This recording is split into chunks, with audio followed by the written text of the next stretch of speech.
Bienvenidos a Lazos de Cine. En el vídeo de hoy seguimos nuestra serie sobre el lenguaje cinematográfico. Si no has visto los episodios anteriores, te dejamos el enlace arriba a la derecha.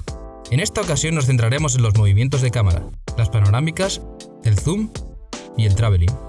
Como ya sabéis, esta serie la elegís vosotros, así que dejadnos en los comentarios de qué os gustaría que hablásemos en los próximos vídeos.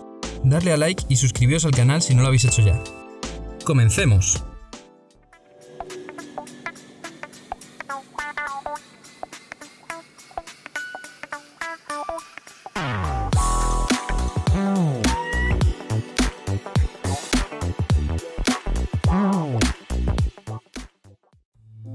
Los movimientos de cámara podemos dividirlos en dos grupos.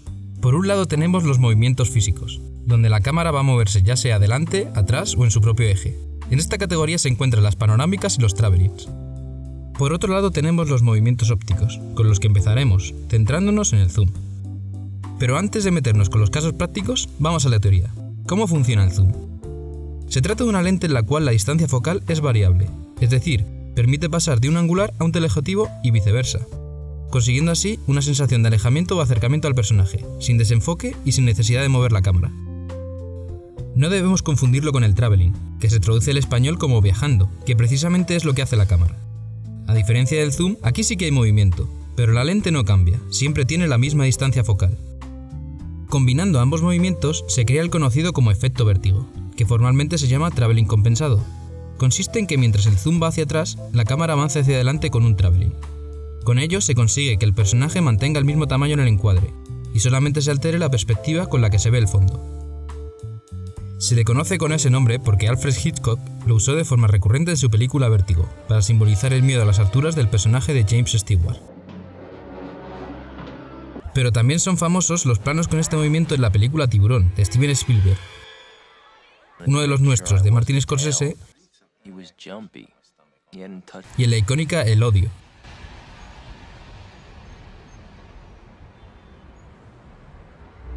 Pero vamos a separarlos y veamos cómo utilizarlos de forma individual. El zoom puede dividirse en dos: zoom in si la cámara se acerca y zoom out si se aleja. El zoom in suele utilizarse para enfatizar el dramatismo en las escenas. Un ejemplo de ello es Indiana Jones ante el icono de oro en la primera entrega de la saga, cuando piensa cómo puede hacerse con ella. Otro uso muy interesante lo hace Martin Scorsese en Taxi Driver, en la escena de la pastilla efervescente.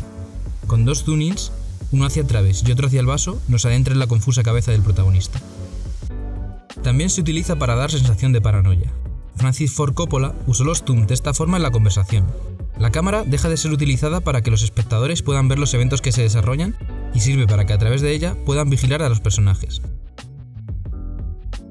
Uno de los usos básicos del zoom in es simplemente el de centrar la atención en algo en concreto, pasar de lo general a lo particular.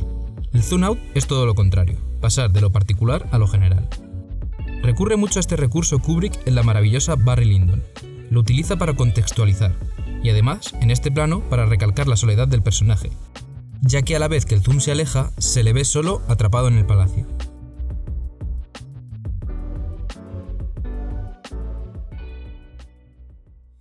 Y para acabar con el zoom, hablaremos de uno que ha vuelto a poner de moda Quentin Tarantino, el crash zoom, que no es más que un zoom in, pero mucho más rápido.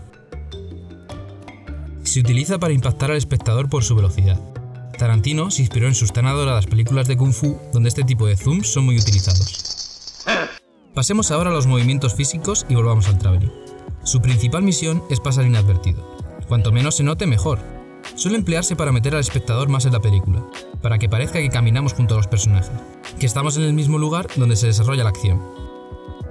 Pero no siempre pasan desapercibidos, como en las películas de Wes Anderson, donde vemos geniales travelings laterales que siguen a los personajes en sus extrañas aventuras y rocambolescos escenarios. A esta técnica se la denomina crabbing, que viene de la palabra en inglés crab, cangrejo, ya que imita el movimiento que hacen estos animales. Traveling es como conocemos el movimiento de cámara mediante raíles, pero según donde esté la cámara recibe un nombre distinto. Cuando la cámara se fija en una grúa móvil se denomina booming o tracking shot, y dolly shot cuando la cámara está montada en un coche. Por último, vamos a hablar de las panorámicas. Son simplemente rotaciones en el eje X e Y de la cámara, es decir, de arriba abajo y a los lados. Casi siempre su principal función va a ser descriptiva, cuando el escenario no puede abarcarse de una sola vez.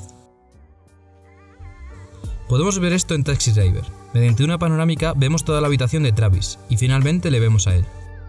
y esto se conoce como una panorámica de reconocimiento. Pero también puede emplearse para hacer un seguimiento, como en la batalla del Abismo de Helm en la segunda entrega del Señor de los Anillos, cuando los elfos disparan sus flechas a los orcos. A esta panorámica hacia los lados se le conoce como paneos, mientras que a las verticales se les conoce como til o tilteo. Una panorámica vertical muy famosa es de Star Wars. Vemos una pequeña estrella mientras la cámara continúa bajando hasta descubrirnos un gran planeta. En este caso, ese movimiento sirve para sorprendernos ante su gran tamaño. Cuando la cámara da una vuelta completa en el eje X, se le conoce como panorámica circular. Una forma muy práctica de emplearlo es en las películas de terror, para crear mayor suspense en una escena, como en esta de Posesión Infernal.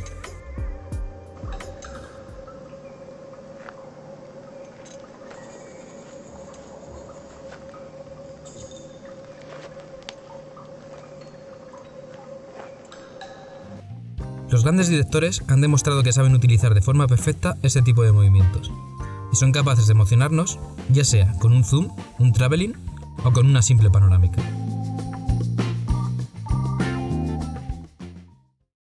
Y hasta aquí el vídeo de hoy. Dale a like si te ha gustado y asegúrate de estar suscrito para no perderte ninguno de nuestros vídeos. Y déjanos en los comentarios de qué te gustaría que siguiésemos hablando en esta serie. ¡Hasta la próxima!